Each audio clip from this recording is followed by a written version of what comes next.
Hi friends, आप सभी कैसे हो। आशा करता हूं कि आप सभी अच्छे होंगे। आपका हमारे चैनल वीके जाटोल क्लासेस में स्वागत है। आज के इस वीडियो में हम 15 नवंबर 2025 के मुख्य करंट अफेयर्स और उसके एक्सप्लेन के बारे में चर्चा करेंगे। प्रश्न नंबर 1, सी डॉट ने अनुसंधान एवं विकास सहयोग को बढ़ावा देने के लिए किस संस्थान के साथ समझौता ज्ञापन MOU पर हस्ताक्षर किए हैं। 1, भारतीय प्रौद्योगिकी संस्थान कानपुर। बी, भारतीय प्रौद्योगिकी संस्थान गांधीनगर। सी, भारतीय प्रौद्योगिकी संस्थान खड़गपुर। डी, भारतीय प्रौद्योगिकी संस्थान रुड़की। दोस्तों, आपका सही आंसर ऑप्शन नंबर बी, भारतीय प्रौद्योगिकी संस्थान गांधीनगर होगा।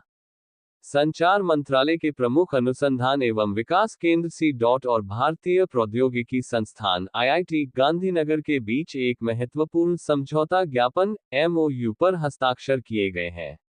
इस समझौते का मुख्य उद्देश्य दूरसंचार और साइबर सुरक्षा के क्षेत्र में अत्याधुनिक अनुसंधान और स्वदेशी उत्पादों के विकास को बढ़ावा देना है। समझौते के तहत IIT गांधीनगर परिसर में एक उत्कृष्टता केंद्र सेंटर ऑफ एक्सीलेंस COE स्थापित किया जाएगा। ये केंद्र मोबाइल संचार, साइबर सुरक्षा, क्वांटम संचार और उन्नत आर्टिफिशियल इंटेलिजेंस AI जैसे महत्वपूर्ण क्षेत्रों पर ध्यान केंद्रित करेगा। सी डॉट के CEO डॉक्टर राजकुमार उपाध्याय और IIT गांधीनगर के निदेशक डॉक्टर रजत मूना ने 8 नवंबर 2025 को इस MOU पर हस्ताक्षर किए। इस पहल का लक्ष्य सी डॉट के विशेषज्ञों और IIT के शैक्षणिक समुदाय को एक साथ लाकर एक मजबूत इनोवेशन इकोसिस्टम तैयार करना है। ये केंद्र आत्मनिर्भर भारत और विकसित भारत के दृष्टिकोण के अनुरूप तकनीकी नवाचार में भारत की स्थिति को वैश्विक स्तर पर मजबूत करने में महत्वपूर्ण भूमिका निभाएगा। प्रश्न नंबर 2, किस ऑस्ट्रेलियाई मूल के फुटबॉलर ने हाल ही में भारत की राष्ट्रीय फुटबॉल टीम के कैंप में शामिल होकर भारतीय टीम के लिए खेलने की तैयारी शुरू की है। A, Ryan Williams. B, Daniel Williams. C, Chris Neil. D, Andrew Fernandes. दोस्तों, आपका सही answer option number A, Ryan Williams होगा। ऑस्ट्रेलियाई मूल के फुटबॉलर रायन विलियम्स अब आधिकारिक तौर पर भारतीय बन गए हैं। उन्होंने बेंगलुरु में राष्ट्रीय सीनियर पुरुष फुटबॉल टीम के कैंप में शामिल होकर भारत के लिए खेलने की ओर अपना पहला कदम बढ़ाया है। इंडियन सुपर लीग ISL में बेंगलुरु FC के लिए खेलने वाले 32 वर्षीय विलियम्स अपनी तेज गति और तकनीकी कौशल के लिए जाने जाते हैं। उनकी मां मुंबई की हैं, जिसके आधार पर उन्होंने ऑस्ट्रेलियाई पासपोर्ट छोड़कर भारतीय नागरिकता ली है। अखिल भारतीय फुटबॉल महासंघ AIFF ने फॉरवर्ड विलियम्स और डिफेंडर जय गुप्ता के नए कोच खालिद जमील के नेतृत्व वाले कैंप में शामिल होने की पुष्टि की है। टीम के कप्तान सुनील छेत्री ने विलियम्स को उनका भारतीय पासपोर्ट सौंपा, जो उनके नए घर के प्रति उनकी प्रतिबद्धता को दर्शाता है। यह अहम कदम 18 नवंबर को बांग्लादेश के खिलाफ होने वाले AFC एशियन कप क्वालिफायर से ठीक पहले उठाया गया है। विलियम्स इजुमी अराता के बाद दूसरे ऐसे विदेशी मूल के खिलाड़ी हैं जो भारत का प्रतिनिधित्व करेंगे, और यह भारतीय फुटबॉल में एक नए और महत्वाकांक्षी अध्याय का संकेत है। प्रश्न नंबर 3, दूसरा WHO पारंपरिक चिकित्सा वैश्विक शिखर सम्मेलन कहां आयोजित किया जाएगा। ए, मुंबई। बी, कोलकाता। सी, चेन्नई। डी, नई दिल्ली। दोस्तों, आपका सही आंसर ऑप्शन नंबर डी, नई दिल्ली होगा। भारत सरकार के आयुष मंत्रालय ने विश्व स्वास्थ्य संगठन WHO के साथ मिलकर 17 से 19 दिसंबर 2025 को नई दिल्ली में होने वाले दूसरे वैश्विक पारंपरिक चिकित्सा शिखर सम्मेलन से पहले 10 नवंबर 2025 को एक राजदूतों का स्वागत समारोह आयोजित किया। इस आयोजन में उपस्थित राजनयिक प्रतिनिधियों को शिखर सम्मेलन के विजन की जानकारी दी गई। इसका मुख्य उद्देश्य साक्ष्य आधारित पारंपरिक चिकित्सा को आगे बढ़ाना और पारंपरिक ज्ञान को आधुनिक विज्ञान के साथ जोड़ना है। आयुष राज्य मंत्री स्वतंत्र प्रभार श्री प्रतापराव जाधव ने जोर देकर कहा कि यह शिखर सम्मेलन दुनिया भर में न्यायसंगत और सुलभ स्वास्थ्य सेवा प्रणाली की दिशा में एक महत्वपूर्ण कदम है। शिखर सम्मेलन का विषय है संतुलन बहाल करना, स्वास्थ्य और कल्याण का विज्ञान और अभ्यास। भारत WHO के सहयोग से अनुसंधान को बढ़ावा देने, गुणवत्ता मानकों को मजबूत करने और पारंपरिक चिकित्सा के लाभों को सबके लिए स्वास्थ्य हेल्थ फॉर ऑल के लक्ष्य के तहत सभी तक पहुंचाने के लिए प्रतिबद्ध है। प्रश्न नंबर 4, एशिया का सबसे खुशहाल शहर हैप्पीएस्ट सिटी इन एशिया 2025 किसे घोषित किया गया है? ए नई Delhi, B Tokyo, C Mumbai, D Seoul. दोस्तों आपका सही answer option number C Mumbai होगा। हाल ही में टाइम आउट द्वारा किए गए एक सर्वेक्षण के अनुसार मुंबई को वर्ष 2025 के लिए एशिया का सबसे खुशहाल शहर हैप्पीएस्ट सिटी इन एशिया 2025 घोषित किया गया है। इस सर्वे में संस्कृति, भोजन, नाइटलाइफ और जीवन की समग्र गुणवत्ता जैसे मानकों का मूल्यांकन किया गया, जिसमें मुंबई ने शीर्ष स्थान हासिल किया है। उच्च खुशी सूचकांक 94% निवासियों ने कहा कि मुंबई उन्हें खुशी देती है, जो सभी एशियाई शहरों में सबसे ज्यादा है।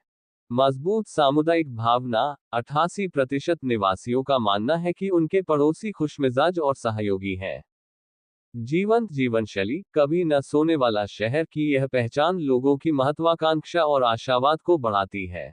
स्ट्रीट फूड संस्कृति, वड़ा पाव और भेलपुरी जैसी प्रसिद्ध खाद्य परंपराएं लोगों के दैनिक जीवन में खुशी जोड़ती हैं। एशिया के शीर्ष 10 खुशहाल शहरों की सूची में मुंबई पहले स्थान पर है, जिसके बाद बीजिंग और शंघाई का स्थान है।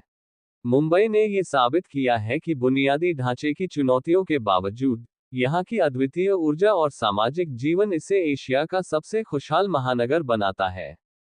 प्रश्न नंबर 5, छठी आसियान व्यक्तिगत शतरंज चैंपियनशिप जीतकर भारत का 91वां ग्रैंडमास्टर कौन बना है? A Arvind Chidambaram, B Rahul V S, C D Gukesh, D R Praggnanandhaa. दोस्तों आपका सही answer option number B Rahul V S होगा। प्रश्न नंबर 6, हाल ही में किस राज्य की मंत्रिमंडल ने बहुविवाह पर प्रतिबंध लगाने वाले विधेयक को मंजूरी प्रदान की है? A Uttar Pradesh, B Assam, C Bihar, D Rajasthan. दोस्तों आपका सही answer option number B Assam होगा। असम में बहुविवाह पर रोक लगाने की दिशा में एक बड़ा कदम उठाया गया है। मुख्यमंत्री हेमंत बिस्वा शर्मा ने घोषणा की है कि राज्य मंत्रिमंडल ने असम बहुविवाह निषेध विधेयक 2025 को मंजूरी दे दी है। मुख्य उद्देश्य इस विधेयक का लक्ष्य राज्य में महिलाओं की गरिमा की रक्षा करना और लैंगिक न्याय सुनिश्चित करना है। सजा का प्रावधान, विधेयक के तहत यदि कोई व्यक्ति एक से अधिक शादी का दोषी पाया जाता है, तो उसे 7 साल तक की कठोर कारावास और जुर्माने की सजा हो सकती है। यह एक गैर जमानती अपराध होगा। प्रस्तुति, सरकार इस विधेयक को 25 नवंबर को विधानसभा के शीतकालीन सत्र के पहले दिन पेश करेगी। छूट, विधेयक के दायरे से छठी अनुसूची में शामिल आदिवासी क्षेत्रों को बाहर रखा गया है। अन्य घोषणा, सरकार बहुविवाह की पीड़ित महिलाओं को वित्तीय सहायता देने और उन्हें मुआवजा प्रदान करने के लिए एक नया कोष भी बनाएगी। अगर यह विधेयक विधानसभा से पारित हो जाता है, तो असम, उत्तराखंड के बाद बहुविवाह पर प्रतिबंध लगाने वाले राज्यों में शामिल हो जाएगा। प्रश्न नंबर 7, भारतीय महिला क्रिकेट टीम की विश्व कप विजेता खिलाड़ी ऋचा घोष को किस राज्य सरकार ने डीएसपी नियुक्त किया है? ए तमिलनाडु, बी कर्नाटक, सी पश्चिम बंगाल, डी महाराष्ट्र। दोस्तों आपका सही आंसर ऑप्शन नंबर सी पश्चिम बंगाल होगा। प्रश्न नंबर 8, गूगल किस स्थान पर शक्तिशाली एआई डेटा सेंटर स्थापित करने की योजना बना रहा है? ए अंडमान द्वीप, बी क्रिसमस द्वीप, सी फिजी द्वीप, डी मालदीव। दोस्तों आपका सही answer option number B Christmas द्वीप होगा। प्रश्न नंबर 9, भारत और सऊदी अरब के बीच हाल ही में हुए द्विपक्षीय समझौते का मुख्य फोकस क्या था? ए रक्षा सहयोग, बी साइबर सुरक्षा, सी अंतरिक्ष तकनीक, डी सांस्कृतिक सहयोग। दोस्तों आपका सही आंसर ऑप्शन नंबर डी सांस्कृतिक सहयोग होगा। केंद्रीय वाणिज्य एवं उद्योग मंत्री पीयूष गोयल ने सऊदी अरब के निवेश मंत्री खालिद अल फलीह और उनके प्रतिनिधिमंडल से मुलाकात की। मंत्री गोयल ने इस मुलाकात को बेहद खुशी का पल बताते हुए कहा कि भारत और सऊदी अरब की साझेदारी आपसी विश्वास और साझा समृद्धि पर आधारित है। दोनों मंत्रियों ने आर्थिक संबंधों को पहले से अधिक मजबूत बनाने के तरीकों पर चर्चा की। बातचीत के दौरान टेक्नोलॉजी, एनर्जी, इंफ्रास्ट्रक्चर और स्टार्टअप्स जैसे महत्वपूर्ण क्षेत्रों में व्यापार और निवेश को बढ़ावा देने पर विशेष ध्यान दिया गया। सऊदी अरब भारत का चौथा सबसे बड़ा व्यापारिक साझेदार है और भारत सऊदी अरब का दूसरा सबसे बड़ा व्यापारिक साझेदार है। वर्ष 2024-25 में दोनों देशों के बीच द्विपक्षीय व्यापार 41.88 अरब अमेरिकी डॉलर तक पहुंच गया था। हाल ही में दोनों देशों के संस्कृति मंत्रियों ने सांस्कृतिक सहयोग को बढ़ावा देने के लिए एक द्विपक्षीय समझौता ज्ञापन MOU पर भी हस्ताक्षर किए हैं, जो दोनों देशों के मजबूत और गहरे होते रिश्तों को दर्शाता है। प्रश्न नंबर 10, नई दिल्ली में शहरी सहकारी ऋण क्षेत्र पर अंतर्राष्ट्रीय सम्मेलन सहकारी कुंभ 2025 का उद्घाटन किसके द्वारा किया जाएगा? A. Narendra Modi, B. Nirmala Sitharaman, C. Amit Shah, D. Piyush Goyal. दोस्तों, आपका सही answer option number C Amit Shah होगा। केंद्रीय सहकारिता मंत्री अमित शाह ने 10 नवंबर को नई दिल्ली में सहकारी कुंभ 2025 नामक 2 दिवसीय अंतर्राष्ट्रीय सम्मेलन का उद्घाटन किया। यह सम्मेलन शहरी सहकारी ऋण क्षेत्र पर केंद्रित है। राष्ट्रीय शहरी सहकारी बैंक और ऋण समिति महासंघ द्वारा सहकारिता मंत्रालय के सहयोग से आयोजित इस सम्मेलन का मुख्य विषय है डिजिटलाइजिंग ड्रीम्स एम्पावरिंग कम्युनिटीज। इस आयोजन का उद्देश्य संवाद और नवाचार के माध्यम से समुदायों को सशक्त बनाना और देश में वित्तीय समावेशन की सहकारी नींव को मजबूत करना है। सम्मेलन में डिजिटल नवाचार, शासन सुधार और सहकारी आंदोलन के अंतर्गत महिला एवं युवा नेतृत्व के सशक्तिकरण जैसे महत्वपूर्ण विषयों पर चर्चा हुई। इसमें नीति निर्माताओं, सहकारी क्षेत्र के प्रमुख व्यक्तियों और विश्व क्रेडिट यूनियन परिषद जैसे अंतर्राष्ट्रीय विशेषज्ञों ने भाग लिया। अब ये प्रश्न आप लोगों के लिए। आप सभी लोग इसका आंसर कमेंट बॉक्स में जरूर बताएं। कौन सा राज्य जनजातीय समुदायों पर केंद्रित जीनोम अनुक्रमण पहल शुरू करने वाला पहला भारतीय राज्य बना है? A. Maharashtra, B. Madhya Pradesh, C. Gujarat, D. Jharkhand. Last video के प्रश्न का आंसर हमने आपसे पूछा है कि राष्ट्रीय शहरी सम्मेलन 2025 का आयोजन कहां संपन्न हुआ?